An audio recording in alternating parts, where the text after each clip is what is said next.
Assalamu alaikum wa rahmatullahi wa barakatuh. My name is Barke Faraj Kamus, and today I would like to talk to you about. Before I start with the topic, I would love to have a real talk. My purpose is being real. My purpose is going to where the pain is and going to the places that most people don't want to go to. And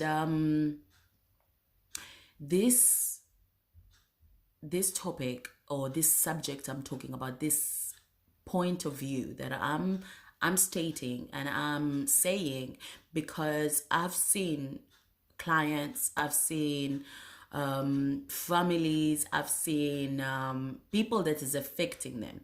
Now I'm going straight in depth with it. I call upon all the women out there, especially women who are Muslims.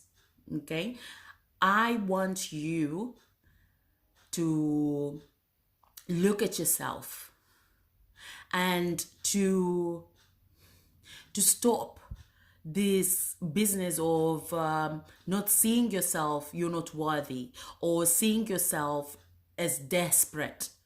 We need to take this victimize or not even, some of them is not even victimized state, but some of them it's feeling of, if I don't have this, that's it, that will be it, I won't have anything. Like, this is it, there's nothing more, or there's nothing good that will come to me.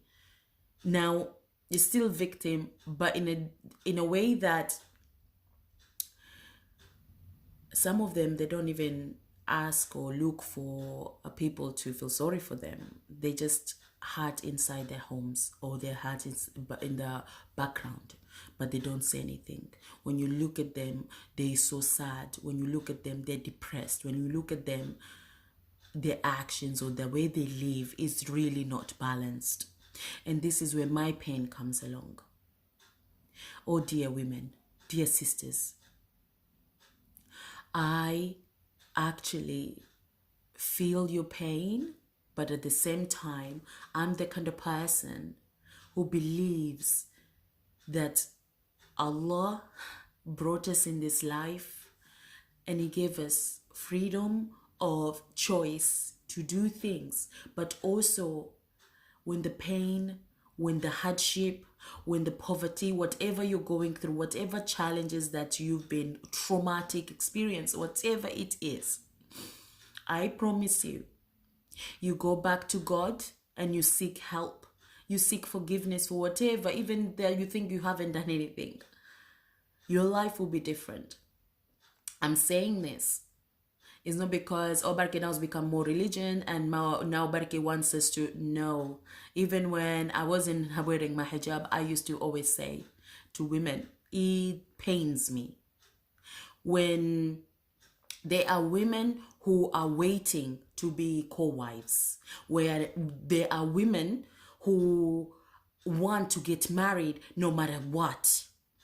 And sometimes there are women who will be put in a noose, or will be put in a trap that they didn't know, but then they get stuck because they don't know what to do.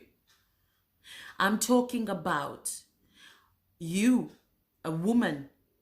You have to have your worth. You have to know your worth. You have to, I speak about this a lot, but maybe you don't get it. So when a man does something wrong, and you forgive him the first time, that is because when we do something wrong, it's like we're pushing boundaries. We're pushing that wall. Is it strong enough? Sometimes it's just a test. Is it strong enough? And every time when the person push and you crumbles, so the person will say, there's no resistance. There's no There's no one who can stop me. What I'm saying is that when your husband or when your spouse, but I'm talking to women most of the time, so when your husband done something that is actually hurt your feelings, you can forgive him. I'm not saying you cannot. You can forgive him, but you have to communicate.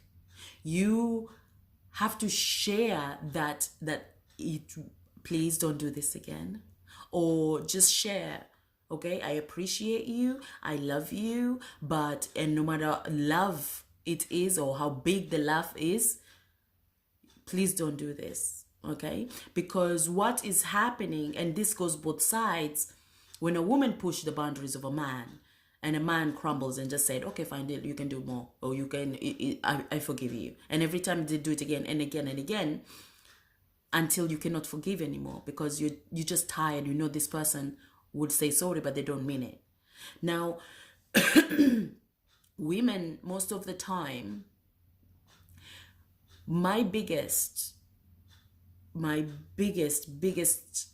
thing that I do not understand where it come from. They are women who make themselves pregnant, who let themselves be pregnant. They don't make themselves. They let themselves to be pregnant to think that they're going to tie the man down. And that happens to a man as well, when the man does it, when the man wants the children, to make the woman to be tied down. But today I'm talking about women. So what is happening is that you are not actually resolving the issue. You actually creating more issues. You're actually making more chaos in chaotic life that you already have. I've been there. Okay, I've been married. I know what marriage is. I know what you can do and what you cannot do. I tried my best. But end of the day, when the limit or when the time comes and you had enough, all you're left with is more baggage. Is more baggage that you have to deal with. So what I'm saying today is actually think before you do more damage or before you do more things that are actually gonna bite your backside. We have to be more realistic in our lives. We have to be more spiritual. You have to have a balance between the spiritual and the realistically. We have to think of everything. A man comes to you, or you got married, you are a second wife, okay? Hey, in Islam it's allowed, okay? In Islam is allowed. In London, the law is not allowed, yeah? The law of London, over UK, polygamy is not allowed.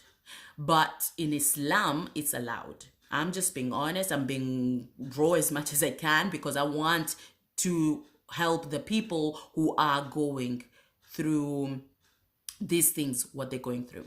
Now, a person marries you, and I've been having people calls me, okay, for coaching. People calls me for advice. People call me because they are just crying and they don't know the answer and they don't know what to do. But it comes down to you as a person. What can you do for yourself? Now, a man marries you. He promised you the world, yeah, until you sign that dot or until you say I do. And then after you say I do, everything he promised you, he didn't deliver. Okay? That is one of that he already broke the promise, yes? Now, you have to think here. He broke that, and you forgive him, you're still with him, and you're still loyal wife, and you still look after him, whatever he brings, you okay with it. Now, at the same time, he started to disrespect you, or he comes to you because you are a co-wife, you are a second wife, or you are a third wife, or whatever it is, but you are not the first wife. But then the man comes in and only give you few hours. They don't maybe stay with you. But then every time you get pregnant, the man is not there. You have to endure all that. And the man comes and just make you pregnant again. That I do not agree. For me, as a person, as a woman, I really want to ask you, what do you want? What do you expect from this? When a man comes to you, doesn't give you his time, the only time that gives you just comes and, have sex with you and go. That is not Islam. That is not in the Quran. That is not what is supposed to. That is not just. You need to read Surah Al-Baqarah. It will tell you, if you cannot do it, do not stay with one woman. But today, I'm not blaming the men. Today, I come to the women. Today, I am asking you, my fellow sisters, what are you doing for your marriages? Because remember, we are going to meet Allah. And what are we going to tell him on the day of Qiyamah? What are we going to say to ourselves? It's responsibility for both parties. It's not just one person. This is two people, they agreed. This is two people, they living in this lifestyle. This is two people having children after children after children, and the children don't have mother and father. This is two people that they say, it's okay, I want this life. So I'm asking you, what exactly is the point in living and having children that you are not looking after? In you as a parent or as a mother, you can't keep up. What is the point? What are you thinking of? What will happen? Are you going to bring him closer? Is that what you're thinking? Does it work? Did it bring him closer? Because I even had a woman came to me once and said the man has never stayed in her apartment for a night. But she has 5 children. And I'm asking her, how is your well-being? And she says, I can't take it.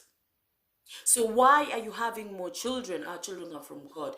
Babes, children does come from God, but we can also ask God, because I'm saying this is in a realistic way, okay? We can pray to God, especially the time before Fajr.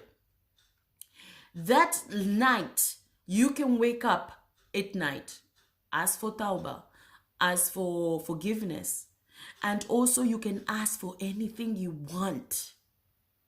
Guys, ladies, everything that we want, everything that we deserve, it's in the Quran or in the Hadith. We need to look. We have more power, guys. We have more than what we getting at the moment, because we think we don't have rights. We think that the men overpower us. No. It doesn't. We can say no. We can say this is not gonna happen. I do not let you disobedient, or you to make me feel low, or you to make me feel like I'm nothing. A man is written down in the Quran. I'm sorry, I wish I know all the ayahs. I wish I could tell you the ayah of the Quran, which one and what one. But it's written down in the Quran, a man had to provide 3 things in your life. That is food, shelter, and clothing.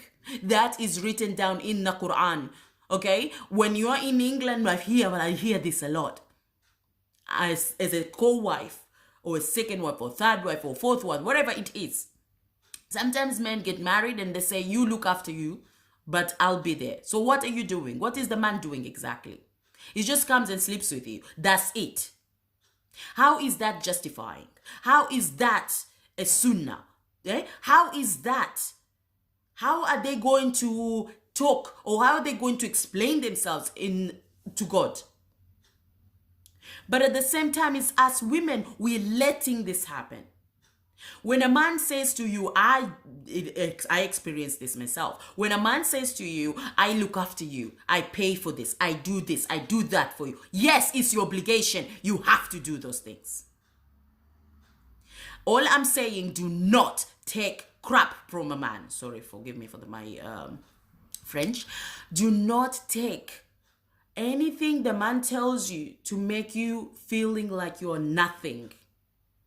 You can speak to the man in a way is so smoothly, softly, that the man doesn't even know what's hitting. And you can ask him to work together with you and to really care for one another. If a man wants to marry you, isn't it that he's ready to work within the marriage? Why do we think, oh, if I don't do this, the man will run away? If I don't do this, oh my God, he will find another woman. We need to stop this, what we tell ourselves, the stories that we tell ourselves. We need to ask ourselves, if I'm going through traumatic experience, maybe it's time for me to go and talk to someone. Maybe it's time for me to actually deal with my problems before I deal with my marriage problems.